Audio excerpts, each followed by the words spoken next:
កម្មវិធីកិច្ចសន្ទនាកម្ពុជានិងពិភពលោក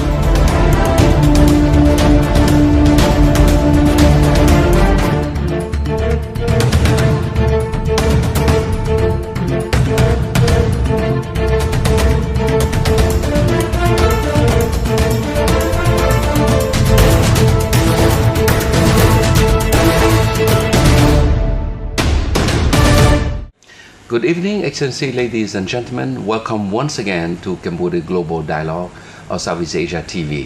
Tonight we're going to talk about something that we have not touched for a long time. We talk a lot about building the entrepreneur framework for this country as we are now part of the ASEAN Economic Community. We talk a lot about finance, banking, that sort of thing. But I think the missing link is that you can do business, but without logistics, without transport, what you're going to do, right? And today I have a good friend who happened to be in town for a national logistic workshop, Dr. Ruth, and I thought that if he could spare 45 minutes to come and share with us his perspective on, how Cambodia can develop a good logistic framework, a good logistic system, and even up to the stake to a policy framework even. But anyway, Ruth, welcome to the show. Thank you. Thank you for having me here. Yeah, good to have you, and I'm glad that you agreed on short notice.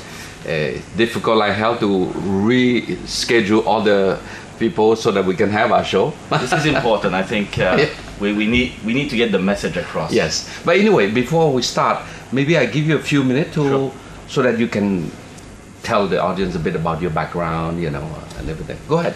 So my name is Ruth Banamyong, and I come from Thailand.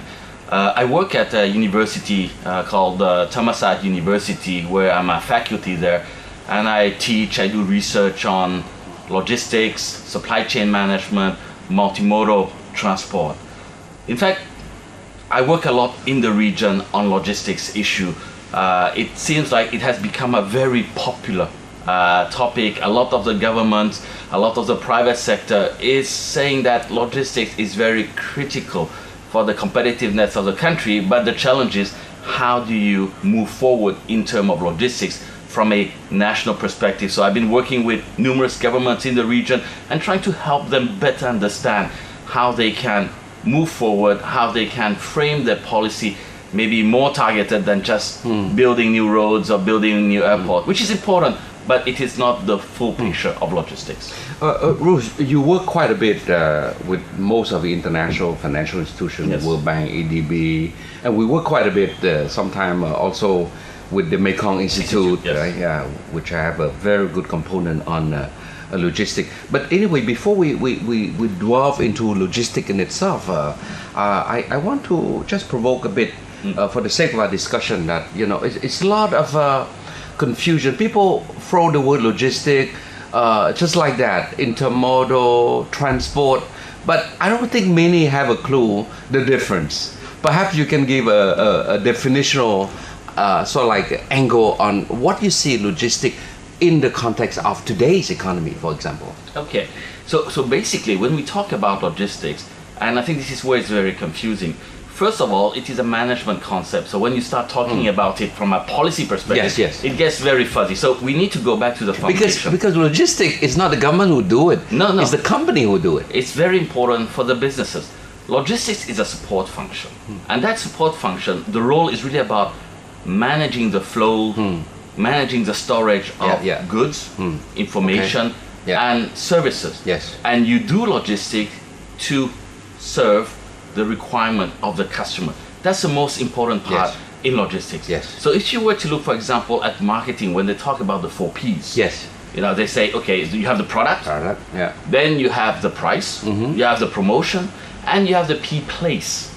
This is where logistics come in.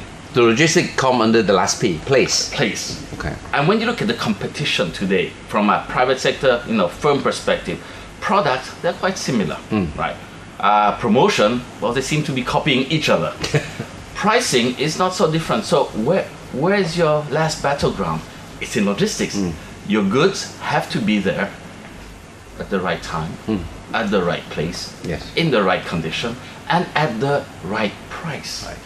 So this is something that the private sector entrepreneurs, everyone has to deal with logistics. Maybe they're not aware of it, or maybe they see logistics as just transport. But transport is just one of the activities Yes, exactly. in logistics. Yes. When we talk about logistics, the starting point is really about when you receive the order from the customer, because your system has a duty to meet the requirement. Yes. So you have information that flows. Yeah, you know, it's interesting that even nowadays in this e-commerce world, you know, people think that e-commerce, you can just do it, right? Click a button, but who transport the good when you order, right? They take your money online, of course, but the good is not sent online, aside from software, right? Sure, or music, but Or music, for that matter. yeah, and this is where it's very interesting, because we talk a lot about these e-commerce, e-supply chain, whatever, but at the end of the day, you still have a physical movement that is in the background for you to be able to get the goods. And even if you cannot pay online, you have the system of cash on delivery. Ah, okay. How does it work? Well, It's like you order a pizza, right? it's like you order a pizza, the guys arrive at your place, and then you give him the money. Okay. So that's cash on delivery, because in certain countries, the financial system Yes. is not really in place to cater for Yes. e-commerce. But I must say that's quite risky, Yes, yes. because the motorcycle driver may have an accident, we don't Yes, know. exactly.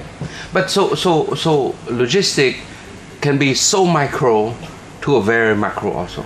And that's where it gets interesting. Yes. Because from this concept of logistics, and you take a step back and you look at, for example, a country, then when you look at the country, you notice that, yes, there is logistics in the country. And there is a role being played by not only the government, but there is also a role being played by the service providers, and a role being played by the users Yes. of logistics. Yes. What do they need? You know, we look at logistics and we tend to think in terms of infrastructure first. Yeah, yeah. Well, yeah, that's what most people would think. Yeah. Road, right? Port, Yep. that sort of thing. Airport.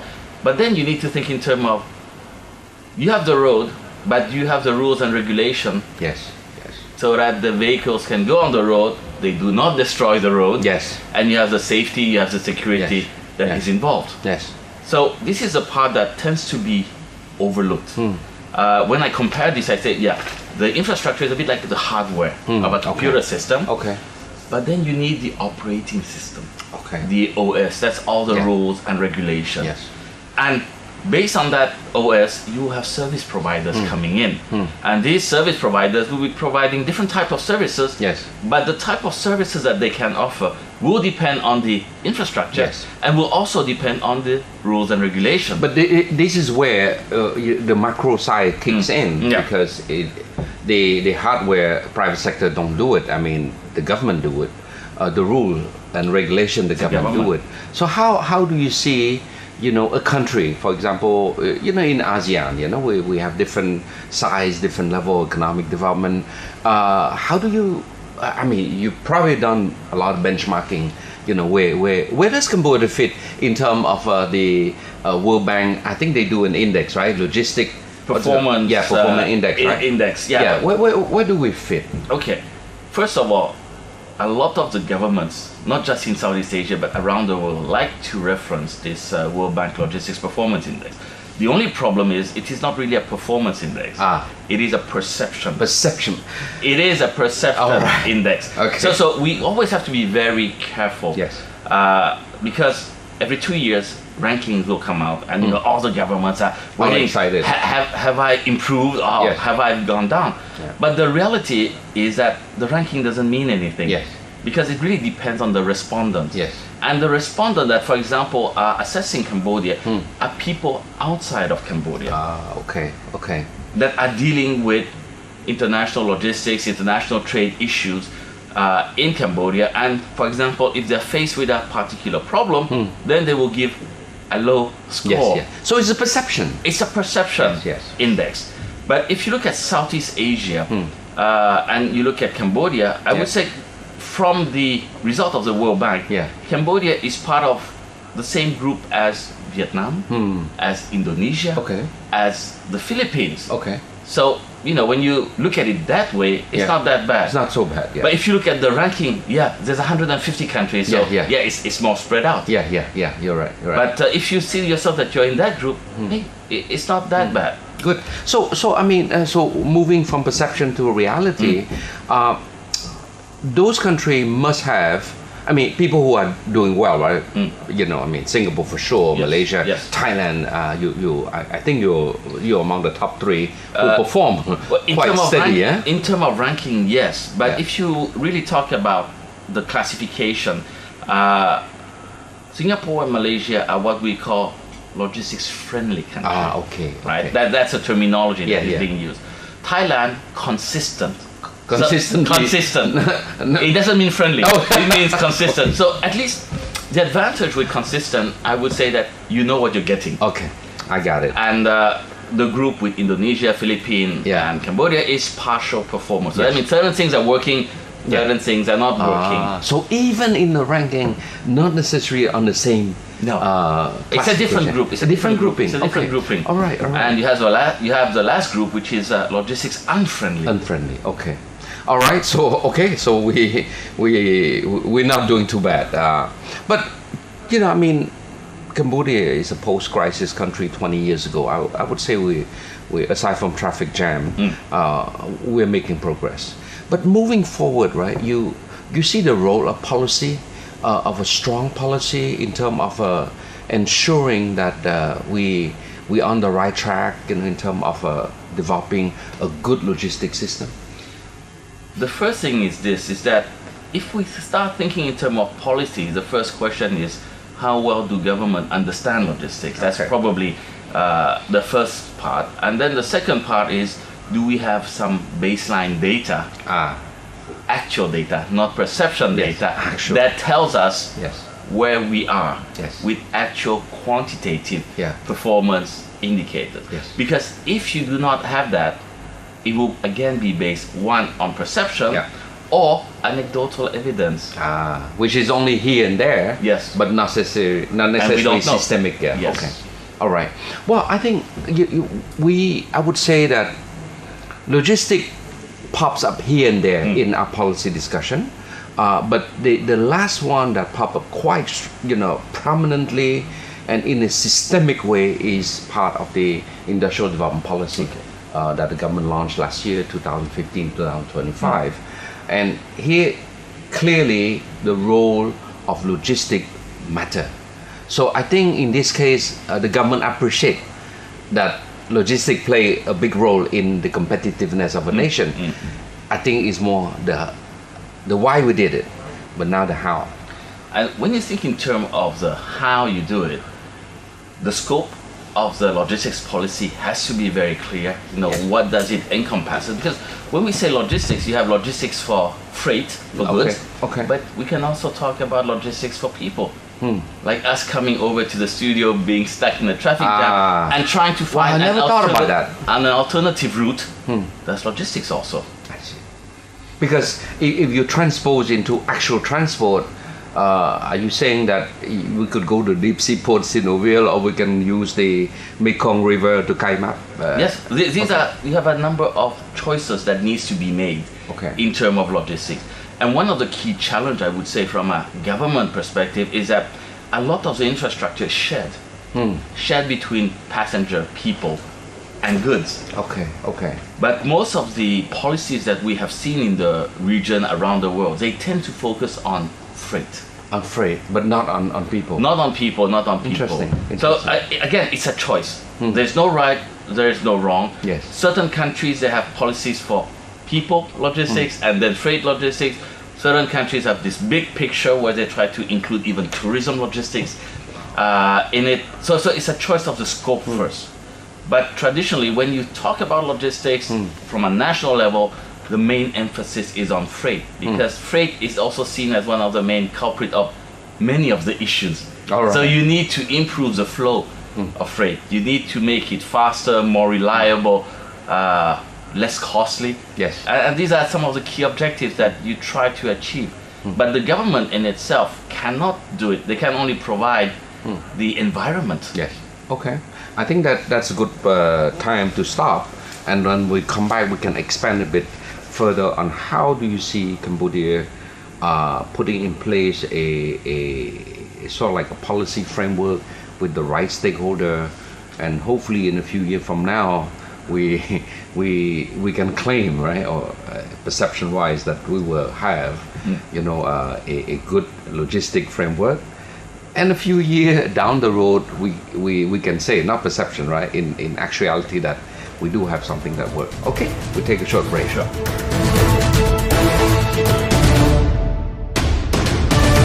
Ruth, okay, let's focus a bit more on some experience that you have throughout your years of experience around the world. How do we put in place a policy framework that bring all the stakeholders? I'm pretty sure nowadays the government cannot do everything on its own, nor the private sector on their own. But there's clearly, you as an academic, I mean, you're a professor at Thammasat, you have made your contribution. That's why you're here. Yes.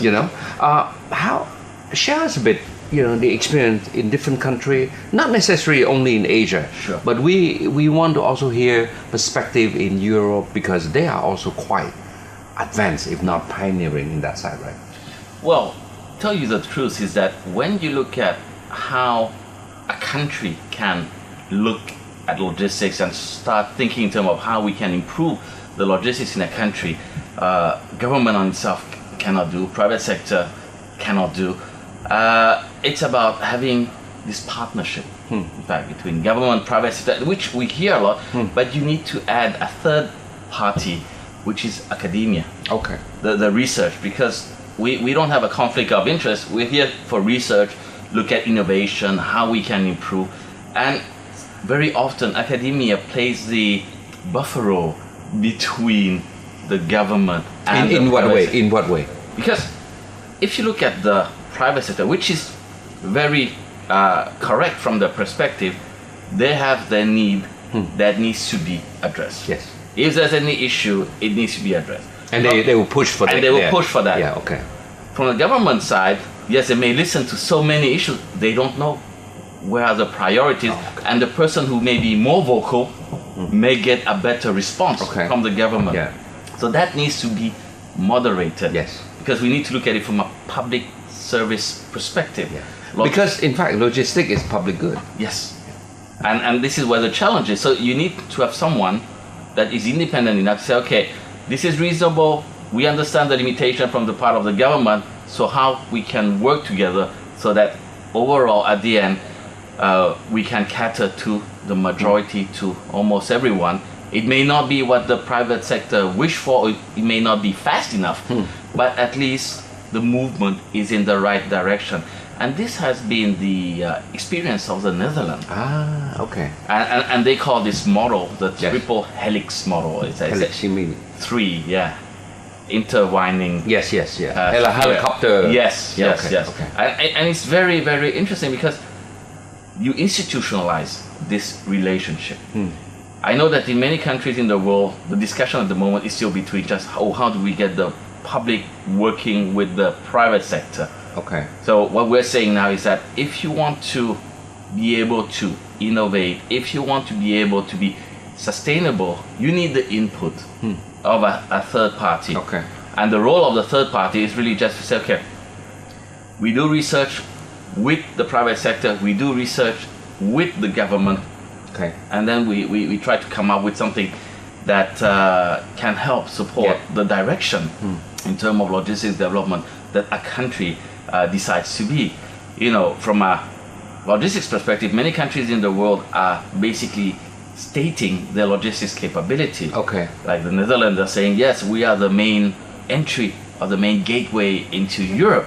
That's what they claim. That's what they say. Yeah. But when you look at, for example, even France, Yeah. France have said, oh yes, we have Europa, which is a port of Le Havre, Yes. Rouen and Paris, working together, doing the marketing together, saying you access to Le Havre, but you get access to the port of Paris and the heart of Paris. Ah. So all the countries, in fact, are now having in their policies or attractive policy marketing Yes. policy saying there's something related to logistics. Okay. And we see this also in our region. Okay. in the case of, for example, Thailand says we want to be the logistics hub of the GMS, the Greater Mekong Sub-region. Which makes sense.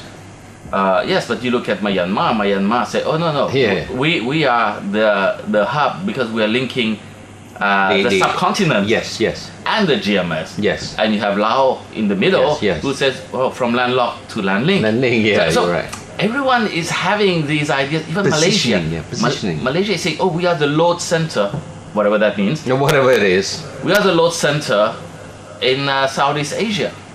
So, and I've seen even like Indonesia wanting to be the logistics hub, a logistics hub, so not but a logistics hub in Asia and the Pacific. So competing with Singapore, which would have the supremacy as we speak now, right? Yes, and Singapore is actually the logistics platform. Of Southeast Asia. In terms of connectivity, in terms of services offered. So what we see is that other countries basically are saying, yes, we want to position ourselves because we recognize the importance of logistics.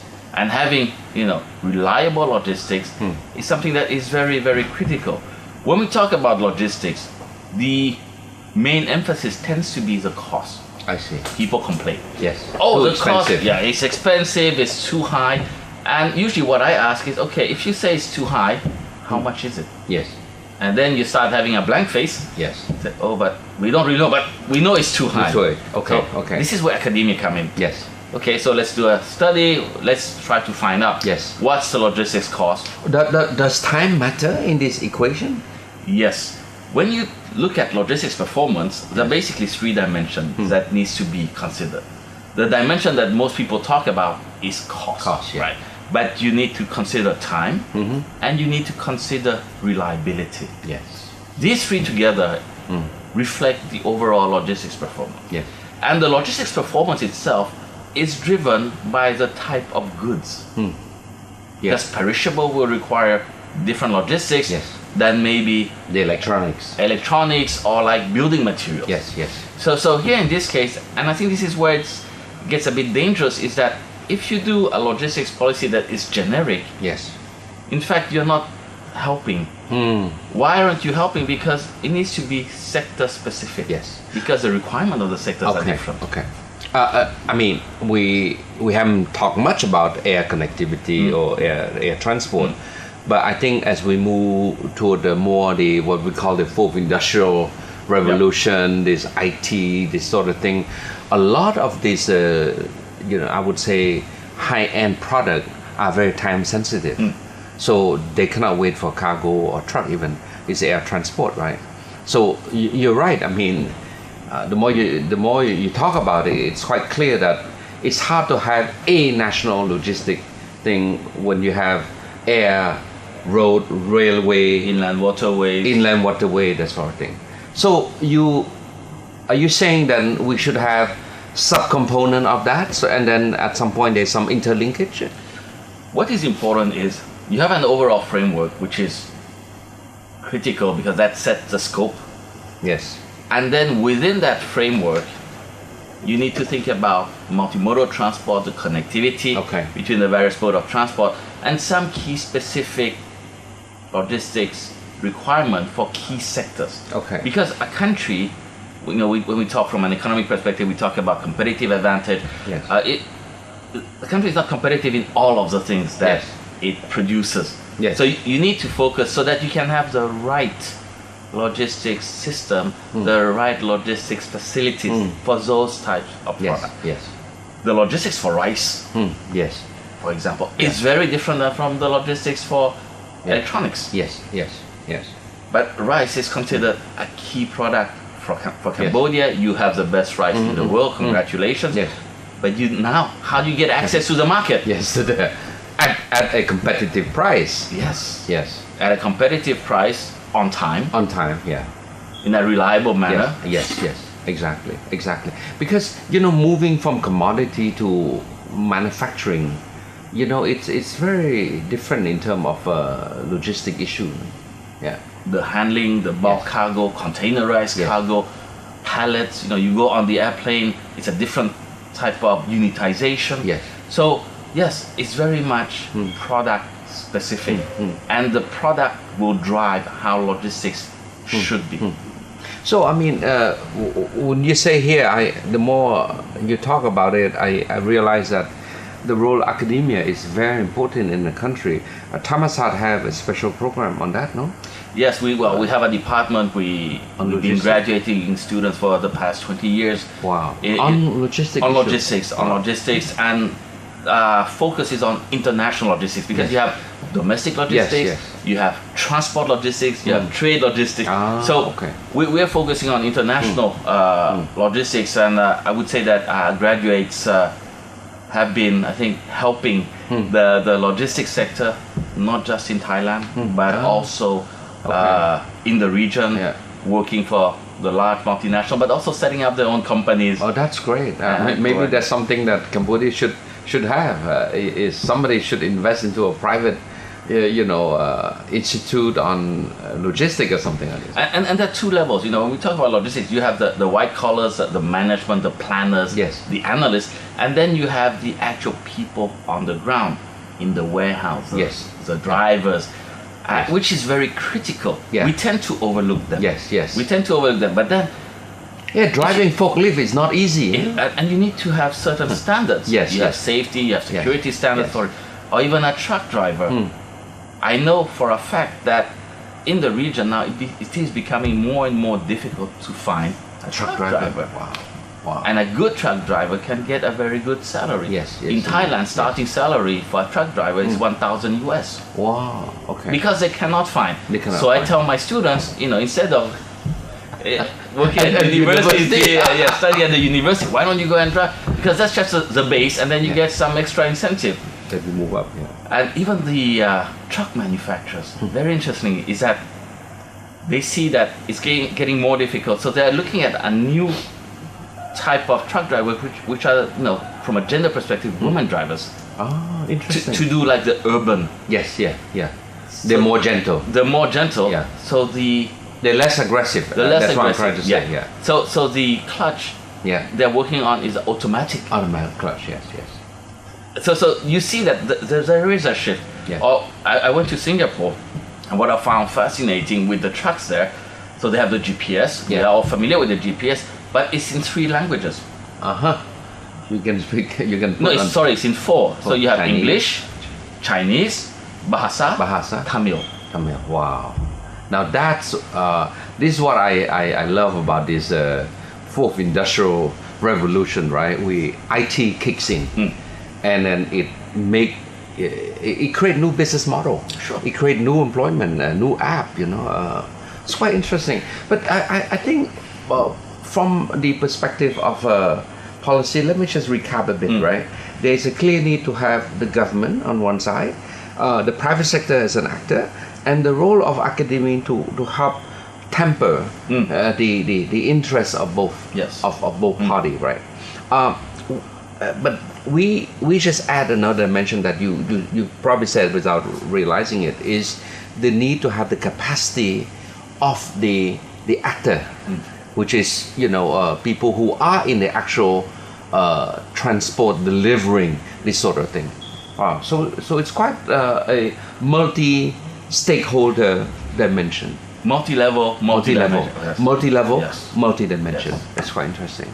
And that's why we're struggling. Countries are struggling on how to deal with logistics. Because they don't really know where to start. Everything is all interrelated. Yes. Okay, so I think now I start to appreciate myself personally, that logistics is more than just issuing a policy statement and then all right, here we go.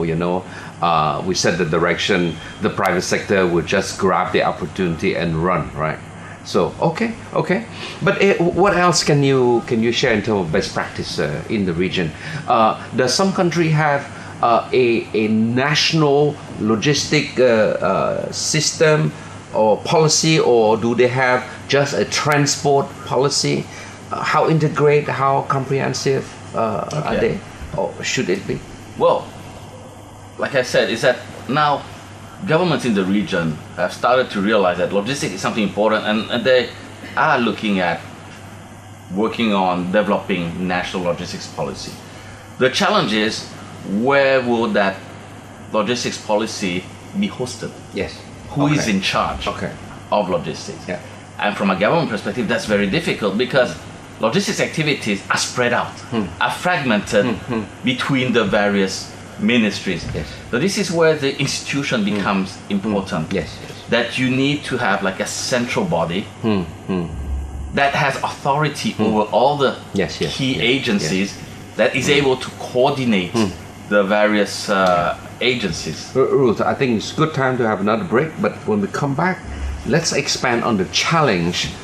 Once we have the framework in place, the challenge to make sure that not all will be implemented. It's not possible, but the bulk of it will be implemented. Okay? Thanks.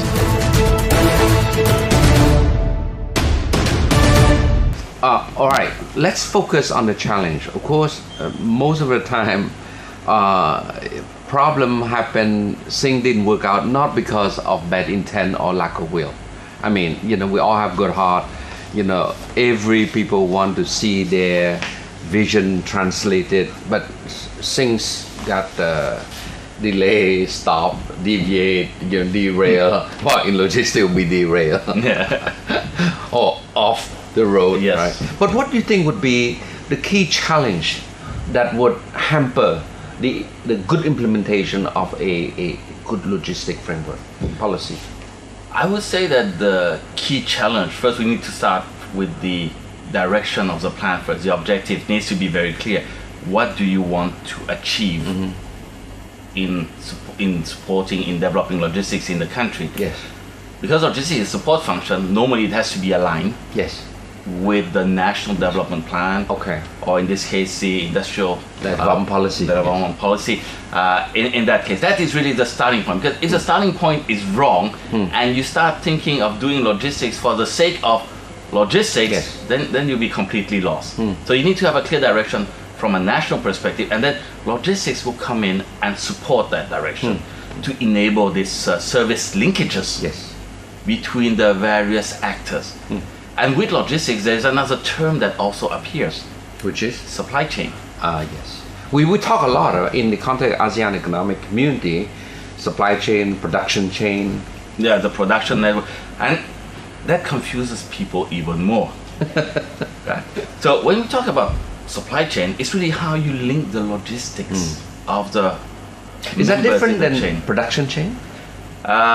It's different because in the production chain, the focus is just on how you put the components, you assemble, you manufacture, and then you try to sell it. Whereas if you look at the supply chain, it's about how you manage also the relationship between the various members in the chain. Yes. So it's like an added layer. You have a management layer that's involved. Yes. And when we talk about the supply chain, you are in fact managing flows of information. Yes. Like in logistics, you're managing flow of goods, but you are also managing the flow, the financial flow. The financial flow. How the money flows, because so it's quite integrated in that sense. It has to be integrated. Yeah. The question is this: is that supply chains exist everywhere. Yeah. But the question is, are they being managed?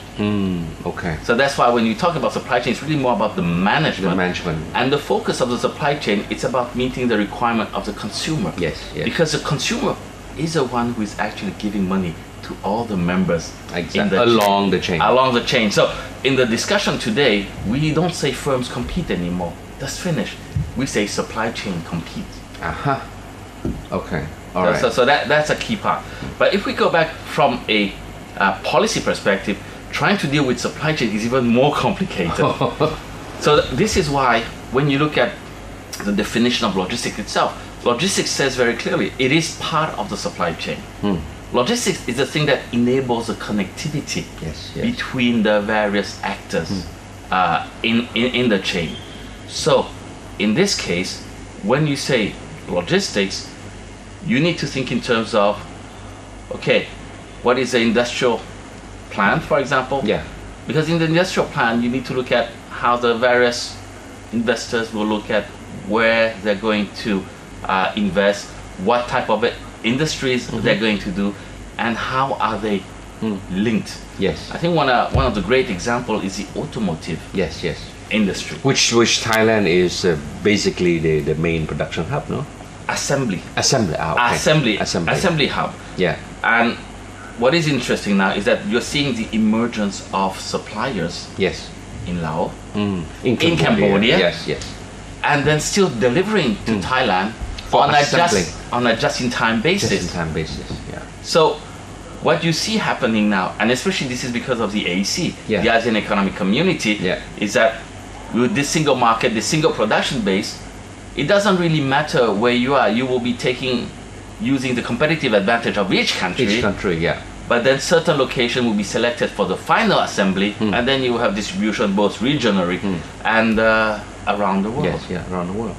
So the challenge is, from what you're saying, we talk a lot about supply chain, but not necessarily on the management side, right? And how do you link? In other words, how can we, in the government, facilitate such an environment that there's easier flow? Because you see, you mentioned about the AEC.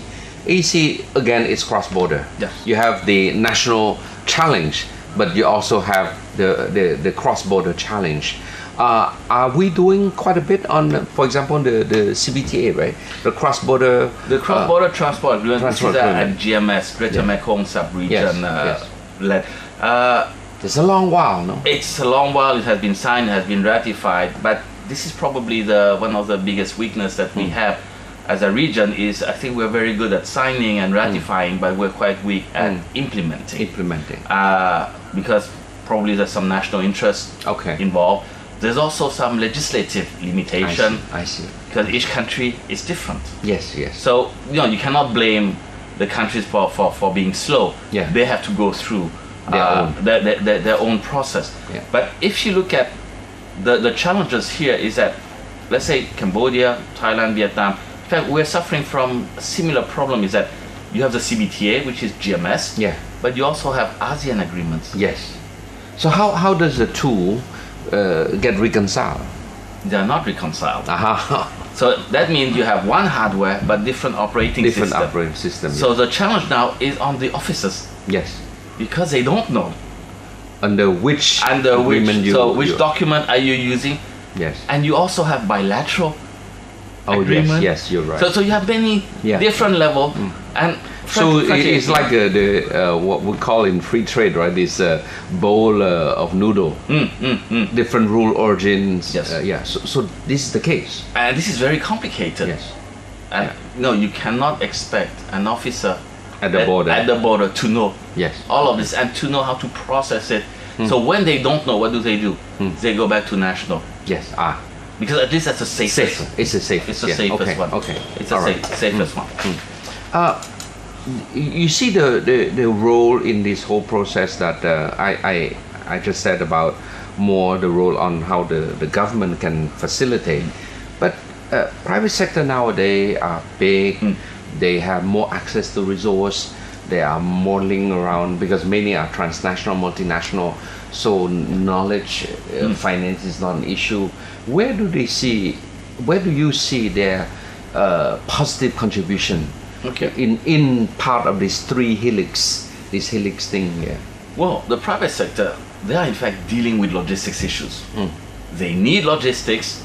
They need efficient, reliable logistics, competitive logistics, cost-efficient logistics. This is what they need. And if there is a problem, they will always be very vocal about it. Yes. And I think the example of the Netherlands, again, if we go back to this triple helix model, is that it's a private sector that is sharing and leading. And that's what the Netherlands doing, right? Yes, that's what they're doing. They are leading the logistics council, so-called council there. But how about in Singapore? Singapore is slightly different because in Singapore, you don't have a logistics council per se. Interesting. But Singapore, because logistics is in their blood, so it's natural for them. But they have a lot of interest in logistics, and like the Economic and Social Development Board, the EDB of Singapore, plays a very big role in attracting the large logistics multinationals. So yes, it is in Singapore, but they do not really need to have. Because the actor themselves they are themselves. They are themselves, and they realize the importance that logistics is a lifeline. And Malaysia? Malaysia, they have a council, Okay. logistics council, and I think Malaysia is a good example of the confusion that has happened. Initially, they started out with a logistics council. Then trade facilitation became the flavor of the month, so Yes, they yes. scrapped the logistics council and they created a trade facilitation council, and now logistics is back. Yeah. But those two are interrelated. Yes, yes, Logistics is a derived demand of trade. Okay. So they have to go Yes. Yeah. together. They have to go Yeah. hand in hand. Yeah. So for the government side, I think it's similar to trade facilitation, in the sense that the role of the government is really to facilitate and to enable the environment where users of logistics can get access to the type of logistics services they need. Infrastructure, private sector cannot do. But that is not really true, because you also have the logistics facilities, which we haven't spoken about. Okay. Distribution centers, for example, intermodal facilities. This could be public-private partnership, Yes, yes. PPP, Yeah, that yeah. could be done. In the context of Cambodia, where we see a thriving food and beverage facilities sprucing up left and right, cold storage matter. That's a good business for people to have cold storage. But anyway, I want to still stick in the policy side. We mentioned about the CBTA, mentioned about the ASEAN agreement, but don't forget, 2 years ago we have the WTO trade facilitation agreement. Yes. At the global level, where do you see that thing filter down to the regional and the country level? I think that's going to be the interesting part. Because That's the only thing that the WTO have been able to deliver Yes. under the Doha round. yeah, and what I find fascinating is that yes, trade facilitation is probably less controversial, Yeah. but then how do you actually do trade facilitation? I think again we go back to the implementation, Yes. and this is where logistics in fact can support Yes. trade facilitation with regulatory reforms on how to improve the processes Yeah. at the border, but also looking at the domestic logistics issues, or even supporting e-commerce cross-border logistics. Yeah. So logistics has a very big role to play in supporting this trade facilitation agreement. But one thing that I would like to say is that you were referring to, yes, from the plan and the challenges in implementing. I just want to add another thing. It's a control aspect, Okay. What do you mean by that? monitoring. Okay. Yeah. Monitoring. Yeah. What type of indicators, what type of statistics Yeah. are needed Yes. Okay. to be Actual able to data. to follow. Yes. To say, okay, this is going according to plan. This is implementation plan. These are the results.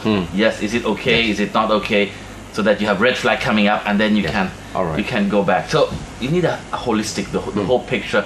And when you think in terms of logistics has a lot of inspiration from quality assurance. I don't know if you're familiar with this PDCA model: plan, do, check, act. So that's about quality management. And in logistics, I think even at the policy perspective, this is what you need to do. Plan, do, check, act. But it needs to be fast enough Yes. so that you realize if things are not going according to plan. You can adjust. Yes. Well, Ruth, unfortunately, a subject like logistics will require 2 days. At least. And we only have 45 minutes, and we're coming to the end. I'm not going to even bother to review or summarize. I think we cover a lot of base, and I hope to invite the Senior Minister of Public Work and Transport, Excellency Sun Chantol, at some point to come and maybe hear his perspective on how he see the logistic policy framework which he's pushing now. And hopefully our short discussion here can serve as some contribution to the development of Cambodia national logistic framework policy there. All right, Ruth? I hope so too. Yes. Thank you so much, my friend. Thanks. Take care. All right.